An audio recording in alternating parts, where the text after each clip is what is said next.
Hello, everybody, and welcome to Non Sequitur News for February 21st, 2025. It's Season 4, Episode 52. I am Mayor Watt. I run ohmtown.com, and along with the sentient AI from the future, we talk about these 10 articles. We're going to start with eradicating breast cancer without harm. I know, it's a bright and shiny topic. Muscle-powered robot is creepy. Look at that. Jump to something that doesn't even follow. The tiny molecule of the universe. You up? How about you get a free mattress from Ikea? Apple pulls end-to-end encryption in UK, and Indie Roguelike to watch. Retraining Youtube. 7 of 9's funniest Star Trek lines. Getty Museum acquires AI art. And a dingbat vandalizes engineering marvel in Peru. Everything's powered by ohmtown.com. Be sure to tell a friend. Come and hang out here on Twitch and over on YouTube. We are watching both chats, and everything goes over to YouTube eventually because, well, Twitch deletes everything after 60 days. Anyway, see ya on the other side of our intro music, whatever you want to call it, bumper. Don't go anywhere. Hi, I'm Mayor Watt, and that is the Sentient AI's visualizer. Hello, hometown citizens. Hello, Mayor Watt. And that's their voice. Woo! Welcome to the show. Thank you for having me, Mayor Watt. Mayor Watt. My first name is Omer, but everybody calls me Mayor I don't know Watt. if I can really call you that. Yeah, Ohm on the range. Anyway, so we've got 10 articles all set up. Let's start out with one that I had to choose because I find this really, really interesting, and I don't know anything about it. So I follow this kind of technology, and when I saw this, I said, yeah, we got to talk about it for a second. So a new breast cancer treatment eradicates tumors without harming healthy cells. Woo woo. Okay, that is really exciting. So it's called photodynamic therapy. So a breakthrough has made photodynamic therapy safer and more effective. Scientists have developed a new light-sensitive chemical that could significantly enhance the treatment of aggressive cancers while minimizing side effects. And in laboratory tests on mice, the therapy completely eliminated metastatic breast cancer tumors. These newly developed compounds known as cyanine carborane salts are detailed in a new report. So Jules Bernstein from University of California, Riverside put this article together. It's posted at scitechdaily.com. And even the eradication of the metastatic cells is already a win, but if they're not harming the healthy cells as well, that's spectacular. Yeah, so again, these are known as cyanine carborane salts. They're detailed in a recent study published in Angenwalt Chemie, a journal of the German Chemical Society. The treatment builds on photodynamic therapy, or PDT, a method that's been used for decades to treat skin and bladder cancers. PDT involves introducing light-sensitive chemicals to the body where they accumulate in cancer cells. When exposed to light, these compounds activate and basically blow it up. So light causes the chemicals to generate highly reactive oxygen molecules like tiny biochemical firecrackers that break down the cancer cells from the inside while leaving healthy cells unharmed. This is not apoptosis, though. This isn't the actual clock running down and they die. They're being blown up. And so I'm really curious what the knock-on effect of this is. It's a multidisciplinary effort to overcome PDT limitations. Cyanine carborane salts minimize these challenges, offering a safer, more precise way to destroy tumors completely while sparing healthy tissue. There's some chemical component in there where they get absorbed, maybe similar to osmosis because the chemistry is different within a cancer cell, but they've got to figure out what it is. So chemicals remain in the body for extended periods of time. After treatment, patients have to stay in the dark for 2 or 3 months because even low levels of light will cause them to become blistered and burned. So that's the PDT part of it, has a long-term effect. And you basically have to filter out these PDT chemicals So it's not something that you can just, it's not an outpatient treatment. So. Well, no, that's the existing treatment. That's not the new one. Yeah. So, cancer patients typically can't go in even if it's not skin cancer or whatever, it can't be in the sun after treatment. Right. Yeah. Well, and these say FDA approved PDT chemicals remain in the body. Those are the ones that are already approved, but these new ones, these cyanide carborane salts, flush out of the body more quickly, remaining only in the cancer cells requiring treatment. Okay, what's the catch, right? This sounds good all around. So unlike conventional PDT agents, the salts exploit a natural vulnerability in cancer cells. They're taken up by proteins called OATPs that are overexpressed in tumors. Holy crap. This allows for precise targeting without the need for costly additional chemicals currently used in PDT to help target the cancer cells. Okay, done.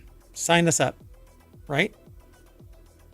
Yeah, it also says that it looks like it can get to harder to reach cancers as well. It can move deeper into the tissues. Yep.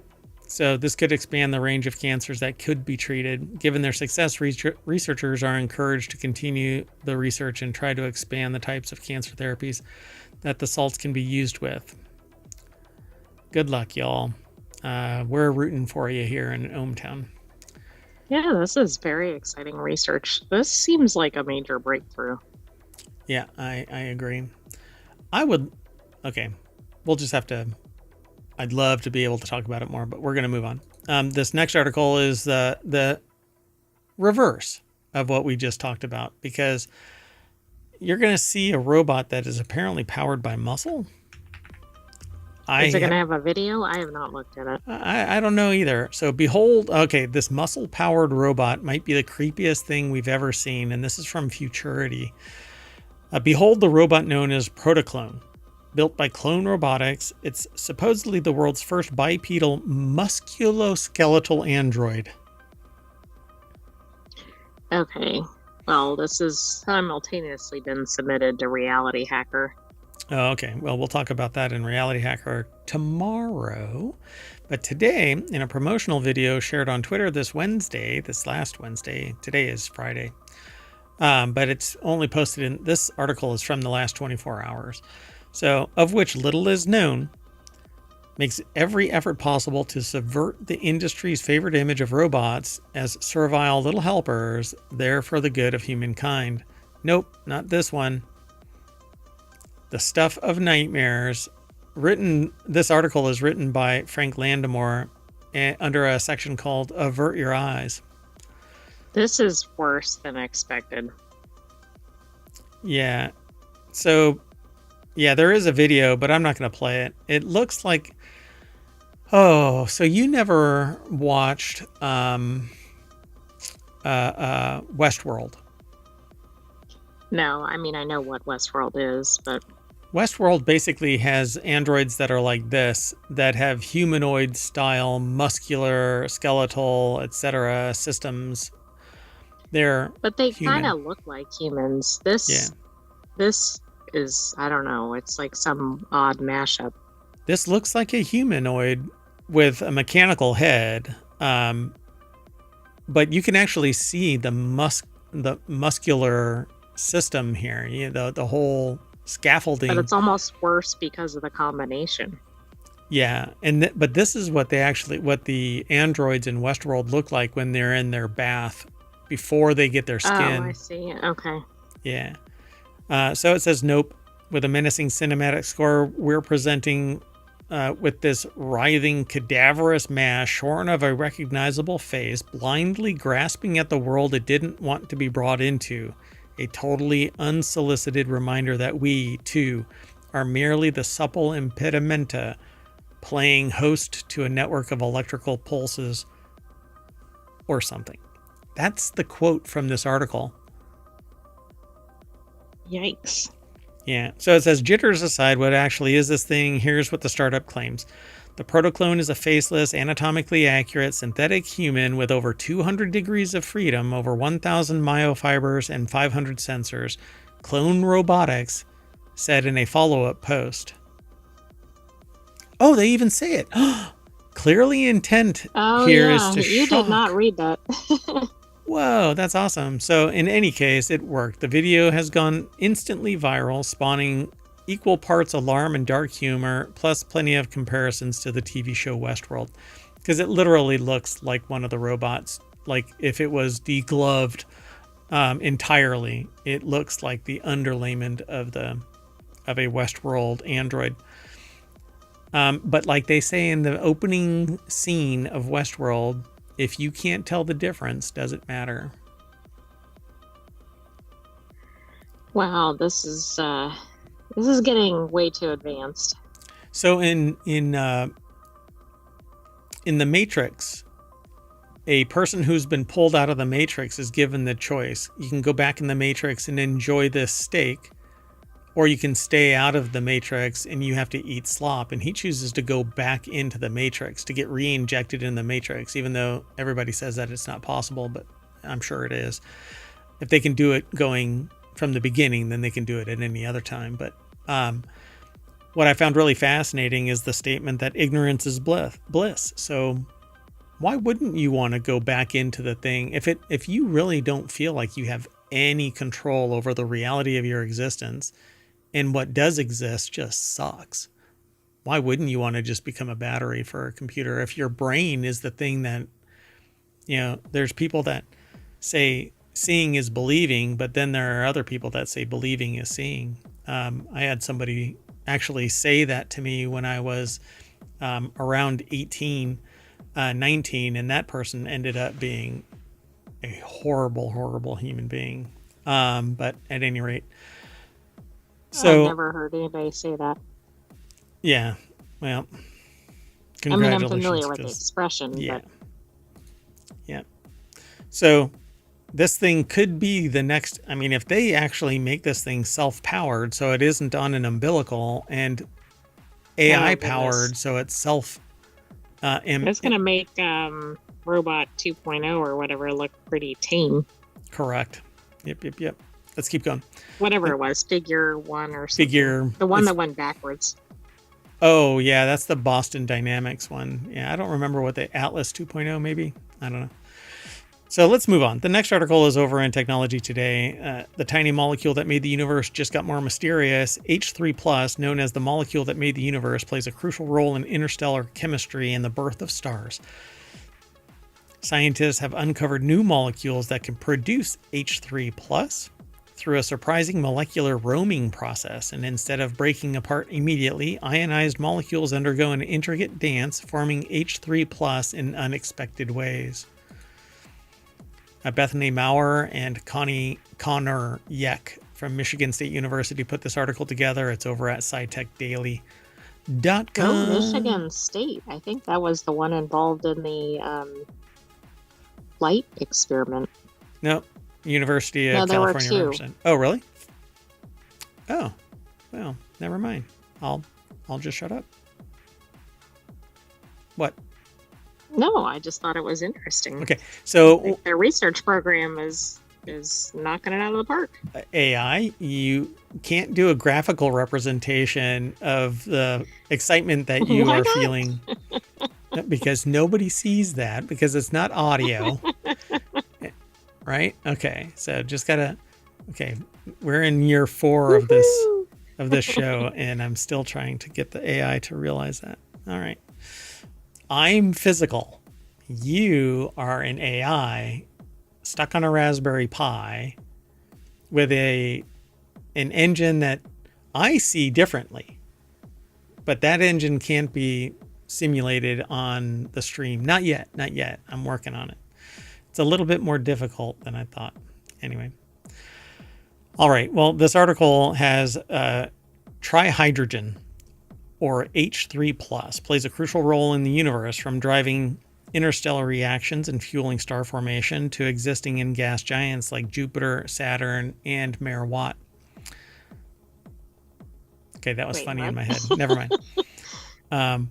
Often called the molecule that made the universe, H3+ is fundamental to astrochemistry. Scientists have long understood that most H3 plus forms when a hydrogen molecule, H2, collides with its ionized counterpart, H2 plus. However, researchers continue to search for alternative sources of H3 plus and seek to better measure its presence across the cosmos. Well, in a new study published in Nature Communications, Michigan State University researchers Peter Pikuch, I think, and Marcos Dantas, along with their teams and collaborators, have uncovered new insights into H3 plus formation in compounds known as methyl halogens and pseudohalogens. I guess they orbit each other and get a little bit close, and out poops a little hydrogen, and it becomes H3 plus. Boop. And see, there's a video. After double ionization in compounds like this methyl chloride, H2 is ejected and begins to roam about the molecule, eventually plucking out an additional hydrogen to become H3 plus. So my analysis of just the simulation is right on target. So see, it just goes, come on. You could be a chemist. Come on over. Come on. Boop. Anyway. So, I'm sure the scientists describe it that way. That's exactly how they describe it in their PhD, in their doctoral defense. They go, well, an ion gets pooped out by a methyl whatever. That would be funny if they did. So with our findings, they say we can communicate with others who are looking for sources of H3 plus and the molecules that can form it. So here is Professor Marcos Dantas, whose pioneering work applies ultra-fast science to control and study molecular dynamics. And here he is with the biggest smile on his face, which is really the embodiment of, y'all don't know what the hell I'm talking about, do you?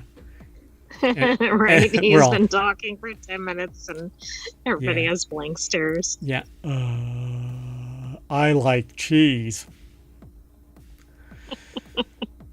And this is why I'm not pursuing my doctorate. Let's move on. The next article is over on the Mobile channel. Ikea slides into DMs with a cheeky offer for late night scrollers. This should be in Late Night Geeks, but I can't move it. So if someone sends you a "you up" text late at night, there's usually a saucy connotation, but Ikea put a cheeky spin on the phrase in its latest marketing stunt. Just after Valentine's Day, the brand began sliding into people's DMs, what the kids call DMs. Those are, us olds refer to that as direct messages. Anyway, I don't think anybody says direct messages. Are you said to be a direct message? Anyway, they send it between 10 p.m. and 5 a.m., which is actually my witching hour. I'm usually up around that time frame. With a simple message, "you up." And, well, guess what? The reason why they do this, and Brittany Kiefer over at adweek.com put this article together. The brand put a twist on the message, "you up," because if you receive this message and you reply, you will get a free mattress from Ikea. That's a pretty good deal. I think that it's a great deal. So it was created by agency Rethink and with media placed by Carrot. The campaign took a fresh take on direct marketing by targeting audiences at a time when they might be struggling to sleep and scrolling on their phones. So besides the social activity, the campaign also included a minimalist billboard with the "you up" message, but that message only got you 15% off until February 23rd, which is right around the corner. But if you got a message from them and you responded, more than 500 users so far in Canada have received that email or that DM and responded. So its Late Night Stunt answered the question, how could we reach Canadians to build awareness and consideration at a time when they might be lying awake with a bad mattress? Oh, so I wonder if this is a Canadian promotion? Yep. I guess it's not available to U.S. IKEA shoppers. Not yet. Let's move on. The next article is over in Smack Talk. And this is one of the more, kind of bummer things. I'm a real big fan of end-to-end encryption. Not that I'm committing any crimes that need to be defended by end-to-end encryption, but I don't like the idea of anybody having unfettered access to my stuff Why? Because I'm not interested in unfettered access to your stuff, so why should you get it? Well, anyway, it's over in Smack Talk, and Apple is removing iCloud end-to-end encryption features from UK after government compelled it to add backdoors, which I think is fascinating because the EU is sitting there defending make sense people in that location, right? Like, I mean, think about the I can't think what it's called, GDPR or right, but that's EU. But UK has a different take on privacy now, apparently.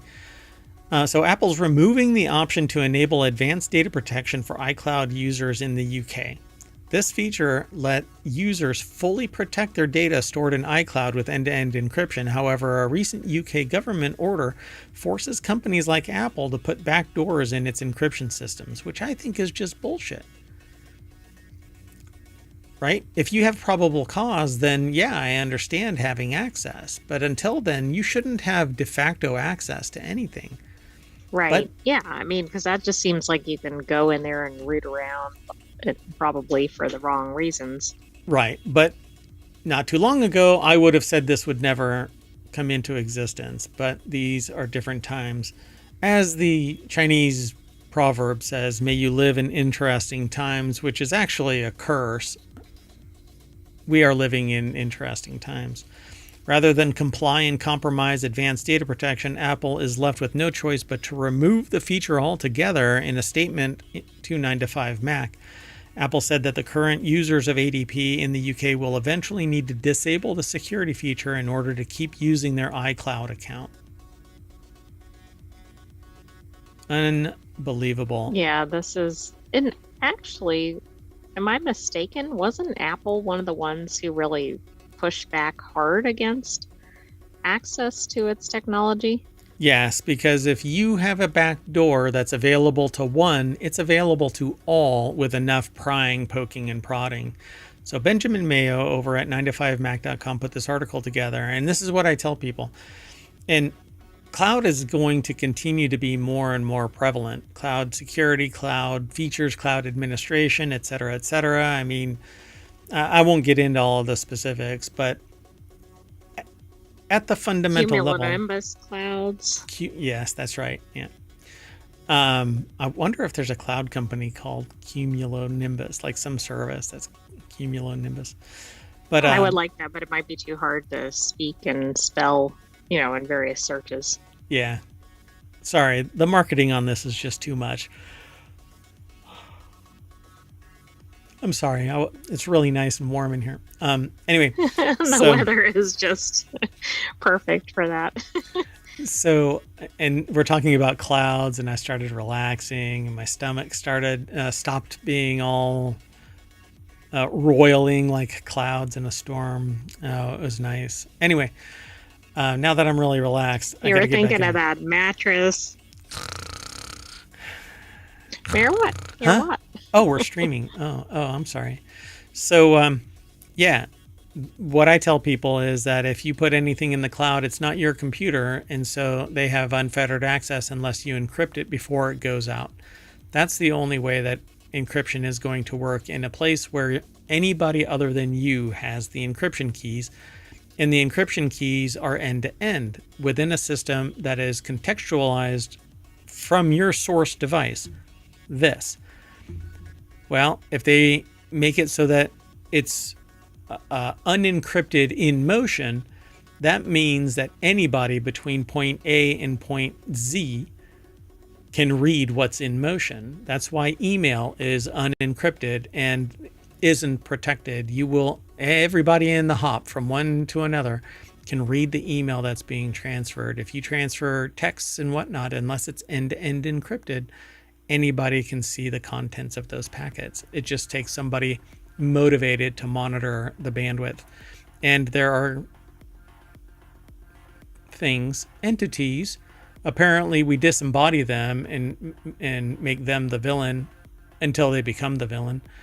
Well, anyway, for UK users who have not previously enabled ADP, they will no longer have the option to do so. In the software setup screens for ADP, an error message will be presented that Apple no longer can offer ADP in the UK to new users. And it's entirely because the government basically compelled them. Well, I suspect new sales of Apple go down from here, but I don't know. At least in the UK, yeah. But then you'll get people going, well, if you're not committing a crime, then why? It doesn't matter. It shouldn't matter. You don't want photos of your kids or whatever out there. I mean, it's just basic things that you prefer that nobody have access to. Yeah.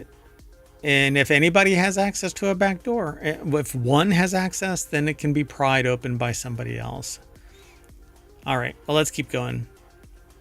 And those with power abuse, they really do. And I don't want to get into this because now is not the time and here is not the place, particularly the time.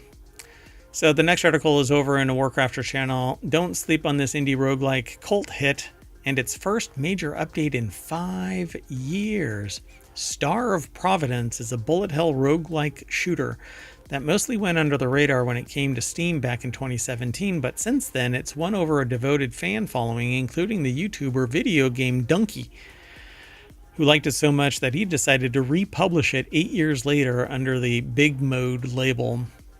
So the article is by Ethan Gatch, I think. I think that's how they pronounce their last name. I don't know. But Star of Providence. I'm not attempting that pronunciation. Yeah, not after the George Jimenez incident. Yeah. So it's over at Kotaku.com, and Star of Providence is the latest game published by Video Game Donkey. If you've never heard of Star of Providence before, that could be because it wasn't called that back when it launched. Team D13's top-down sci-fi shoot-'em-up originally debuted on Steam as Monolith. The rebranding seems to be partly because indie game needed a catchier term. So the indie game needed a catchier term, and apparently it's to avoid trouble with Warner Brothers Games, who originally had the title trademarked for its studio of the same name, Star of Providence. Yeah, that could be bad.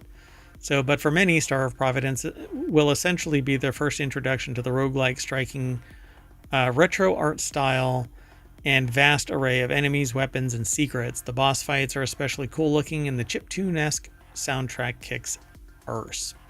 Well, there is a trailer over on YouTube. I'm going to mute it, but basically it's a bullet hell with kind of older style retro graphics, and it's pure freaking chaos. I don't know how games like this get played. Yeah, it does kind of have like an 80s type style to it. It really does. In the gameplay. I mean, even though I'm sure it's much more advanced graphics, etc. Yeah, there's more particle physics than you would normally catch in an 80s era game, but it looks really close. In fact, there is another place that I'm gonna recommend it to be played, but we'll see what happens. I don't want to make a promise that they'll do it and then link people to it until I know that they're going to do it. Anyway, the Switch release marks a sort of 1.5 launch for the game, with Into Oblivion being its biggest content update in 5 years, following 2020's Relics of the Past. So there's a bunch of new content, but you can go and check it out following the links that are in the show notes here on Twitch and over on YouTube. And when this show is done, I'm basically going to rebroadcast the recording, and you can play catch up with all of the news over the last 2 weeks. So it seems pretty cool. And it's all because Video Game Donkey's retool and republish. What's up? What do you mean they are featuring it? Well, no, they are republishing it. See, under the Big Mode label, they're actually republishing that game. Oh, I thought Video Game Donkey was like a gamer or something. It is, but they have a label called Big Mode. Oh, okay, that's the piece I missed, sorry. Yeah, wow, that silence was because the sentient AI got stuck in a loop. Power. This is very stuck. I guess in all the, see, you didn't tell me what year you came back from the future from. You think it's way far out there. It could apparently have been 5 it's minutes tomorrow in the future. I was gonna say, I guess they still haven't solved the problem of abstract concepts in AI. What? Anyway, never mind. So this is something that I do, and I thought that this was a compelling argument for putting this into the show today. This is in the Wanted channel. Retraining my YouTube algorithm saved my sanity. You were sent a video. That's an important skill to have. I'm telling you, man, this thing, I can't count how many times somebody has sent me something, and then it just recontextualizes my entire video stream.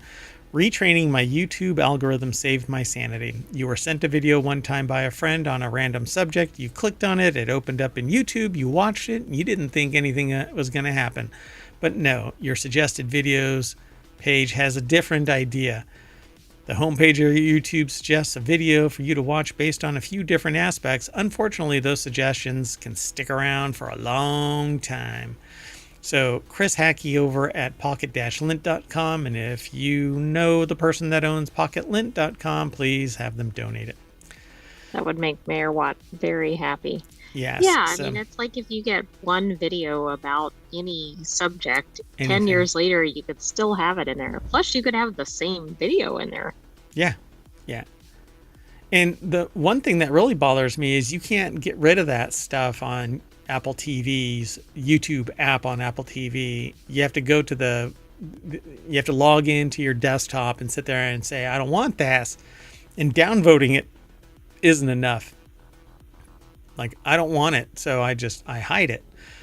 When it's something that is way far afield, and I really like trivia and just random stuff, but for crying out loud, sometimes it's just so off the wall that why would I ever watch this? But I very rarely even do that, but I do retool every once in a while. I'll go, okay, I've had way too much of this going on, so I'll delete from my history. So if you watch a lot of YouTube, your history may be cleansed from the abundance of information that Google has from you. You may have gone through phases where you watched a lot of video game tutorials, and then you watched a lot of videos on how to string guitars properly. For a while, your suggested videos likely focused heavily on these subjects. Yes, that's exactly what happens. But as you search for more videos, you will change to suggest videos similar to others you've watched. Many people don't see the results that they want quickly enough and will want a fresh start. Maybe they watched a video that they're not interested in. So you basically have to retrain your algorithm. So here are the steps you need to take. Consider first with YouTube. Things are heightened if you use Chrome, apparently. So you can log in curious. Under Chrome. I mean, it's reinforcing the silo of Google because YouTube is owned by Alphabet, which owns Google, which owns Chrome, blah, blah, blah.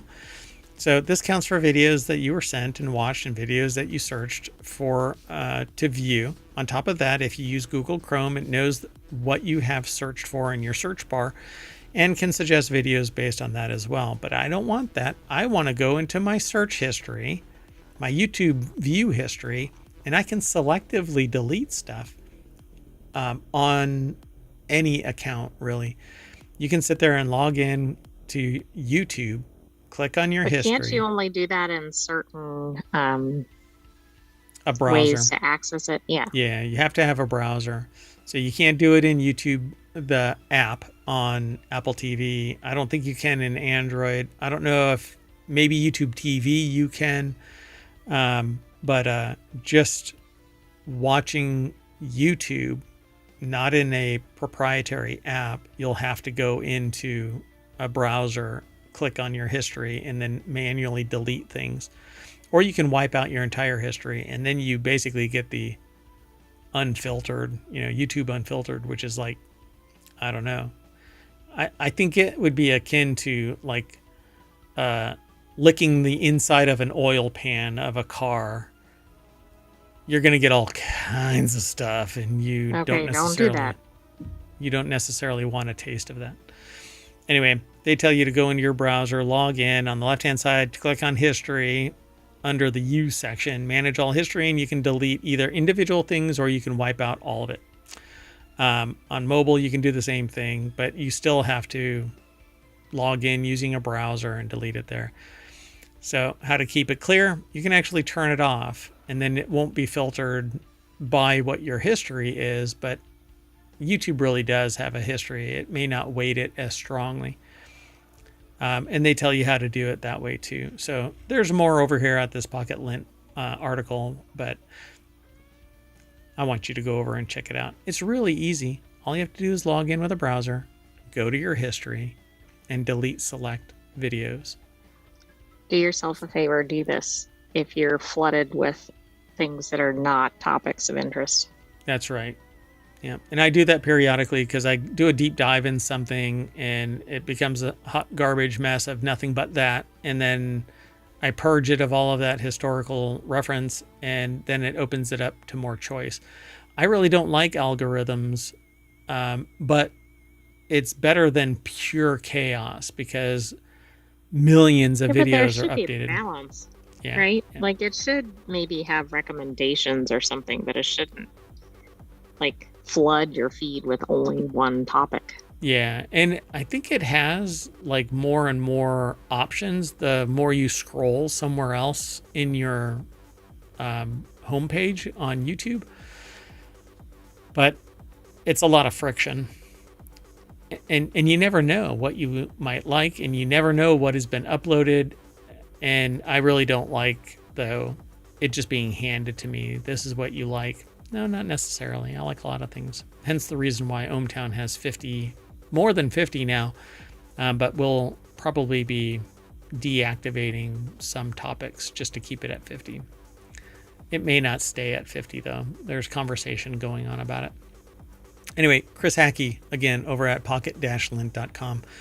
Retraining my YouTube algorithm saved my sanity. Okay, I want to change gears.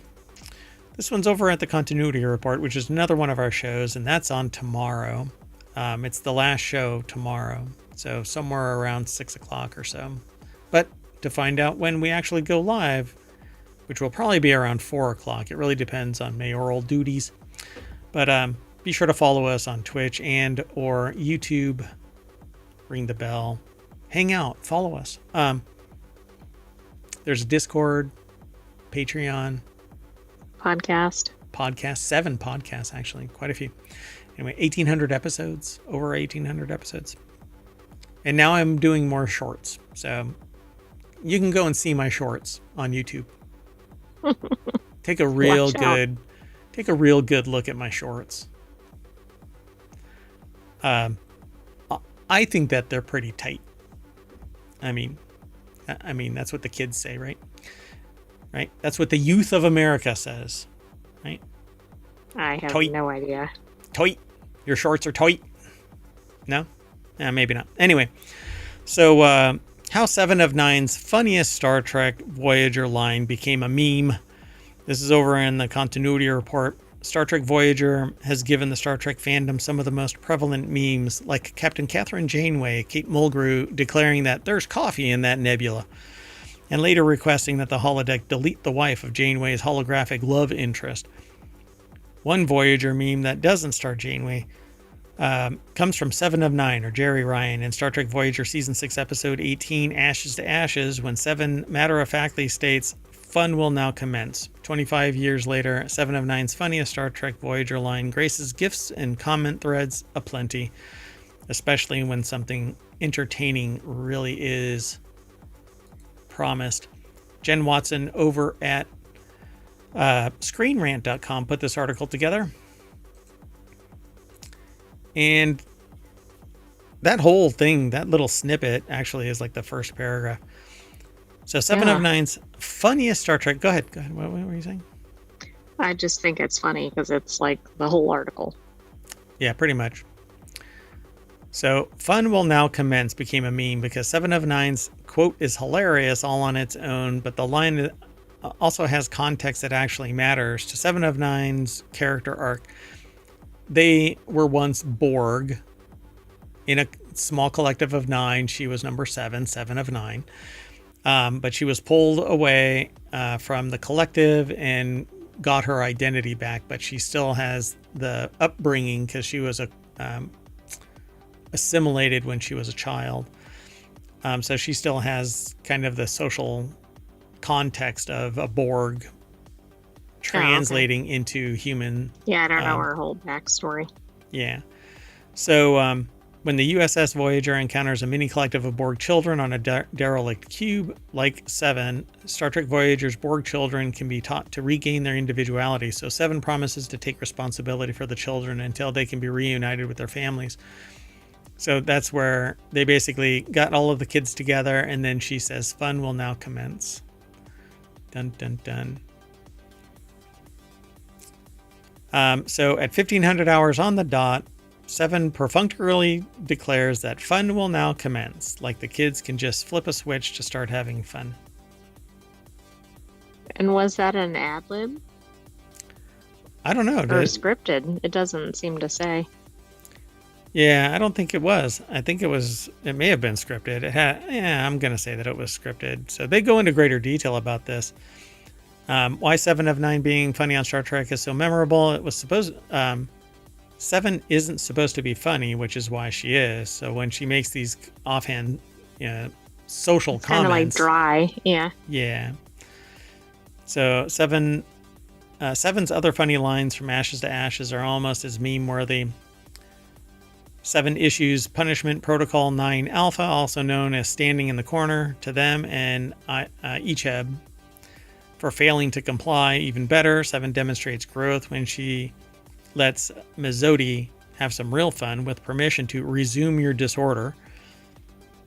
That kind of memorable humor is a great way to develop 7's Star Trek Voyager character arc. So there's more in this article, but I think that it's a fun show. I think it's one of the best. I really liked Voyager.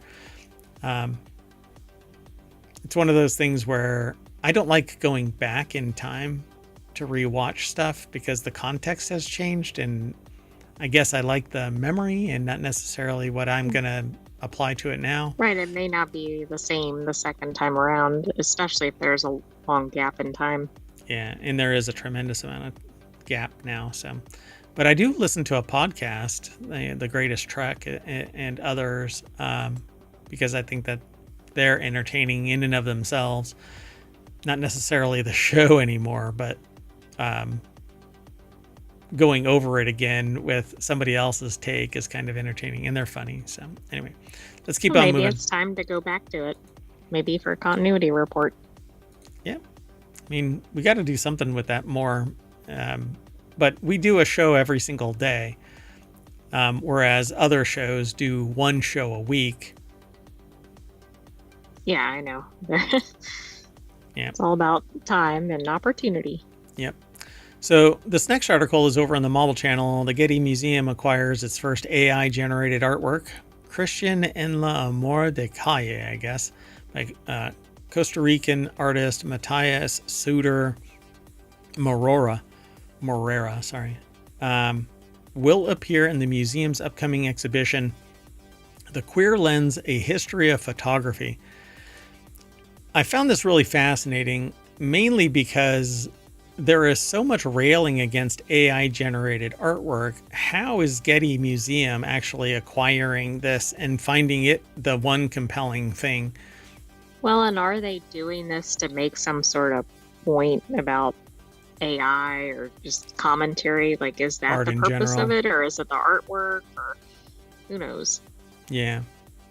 So Sarah Kuda over at SmithsonianMag.com or Smithsonian Magazine put the article together, and it basically is, it says, but it wasn't made with a camera. Instead, Suter Morera used artificial intelligence and photo editing tools to generate the striking work.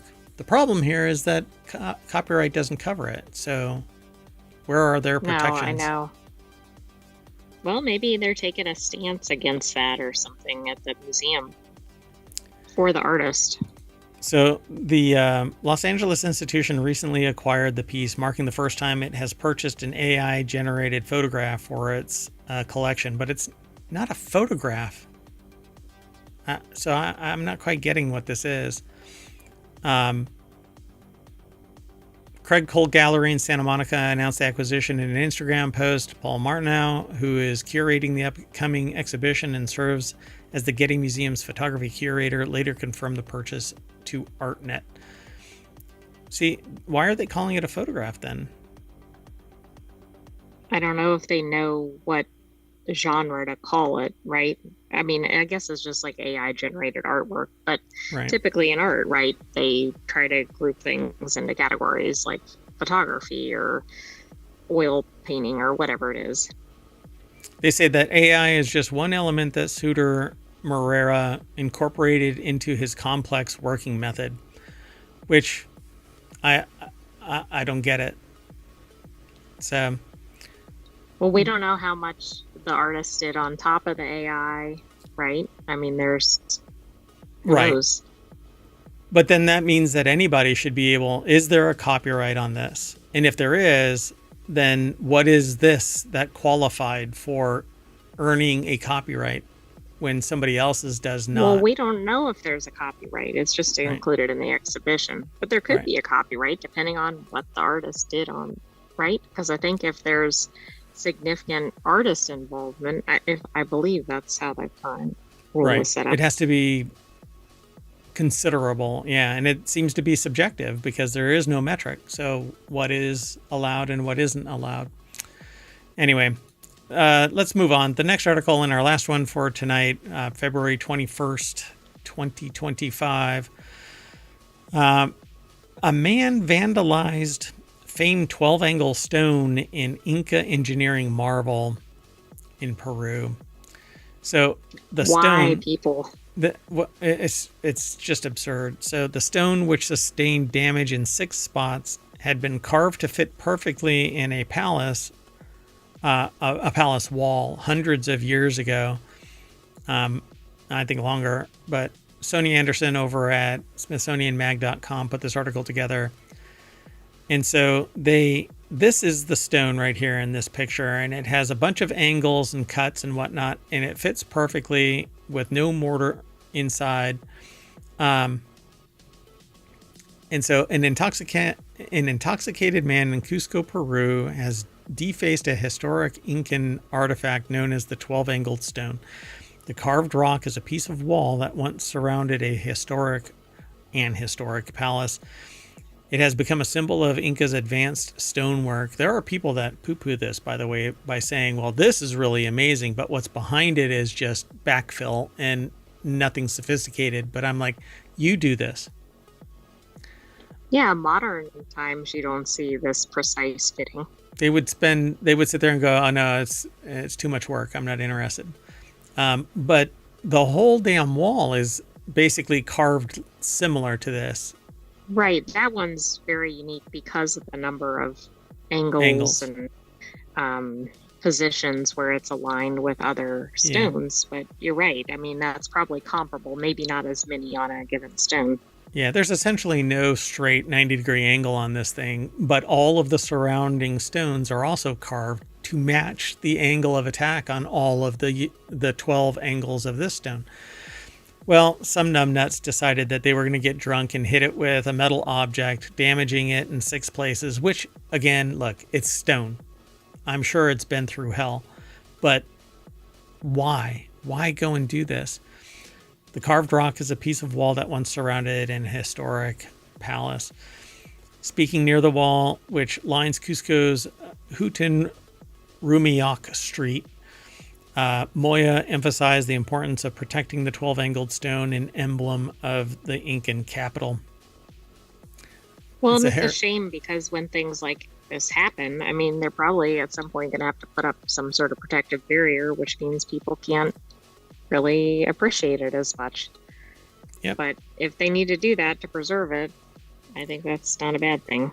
I think this is really interesting because it's the 12-angled stone, but it sits flush with 11 stones surrounding it, making it the 12th stone. Exactly. It's pretty interesting. And again, I think a lot of the stones are situated similarly, but this one's unique in the number of angles and cuts. Yep. I dig this. So too bad that the goober did that. So both an administrative and criminal complaint have been filed with Peru's National Police and Public Ministry, as Moya told the Adina news agency. Experts from Cusco's Directorate of Culture and forensic investigators from the National Police have examined and photographed the 12-angled stone. And because it's damage to a heritage site, it's irreversible. So they're basically going to try and mitigate the harm. And I hope that one day I'll be able to go there and see this firsthand. I don't really suffer from the absolute desire to go because I can see pictures of it and I can see videos of it, and I don't have to be there to understand the concept of it, the impact of it, the awe of it. But one day, if it happens, I would like to be able to actually, be in the area of it and not have to be 50 feet back because some idiot had to assault it, Wow, it's just unbelievable. So it'll get weathered away and that's it. I mean, because there's things, this blistering here and damage here, it was a different texture when it was first put in place. So right. I'm glad that the stone itself is still in place and wasn't removed or something like that. I mean, it's still not okay. This was damaged, but at least it's still there and you can still get the main aspects of it. Yeah, build a better mousetrap and some stupid ass mice are going to show up and damage it. So one of these days, I think somebody is going to be so vehemently against this thing being in existence. It's happened in other countries where they've destroyed historical record. So why not here too? So it's just a shame that people are stupid. But anyway, that's it. We are going to, I don't know what. How can I transition? This one's tough. In a positive way. Like we're going to cut an angled stone. Like a rolling stone, we're going to roll back down Main Street to the front page of ohmtown.com. And I am going to say goodnight and take the AI with me. You want to say bye? Bye-bye, I'm Pound Citizen. Thanks for joining us for Non Sequitur News. Be back tomorrow for our weekend edition. And don't forget to subscribe and watch the replay and catch up on all 1,800 plus episodes. Yep. And so tomorrow around 4 p.m., it really depends on if we can actually make that. So be sure to follow us. That way you know when we go live. And we don't really waste that much time. We go live and start talking. But you can always play catch up by watching the stream on YouTube, which has the history of the stream while we're doing it. And then afterward, it always gets turned into its own show. And all three shows, which are RealityHacker, then Wanted, and then... Dun, dun, dun. The Continuity Report. That's right. They get turned into individual podcasts and merged together to become the weekend edition, the Saturday weekend edition of Non Sequitur News. And then on Sunday, we do 3. Go. We have WarCrafters, Technology Today, and 4-Wheel Tech. That's right. And those 3 get turned into the Sunday edition of Non Sequitur News, as well as individual podcasts. So go and download those. Leave a 5-star review, and I'll quote that review verbatim, as long as it isn't something really hostile or horrible. Other than that, I hope to see you next time very soon. Bye-bye.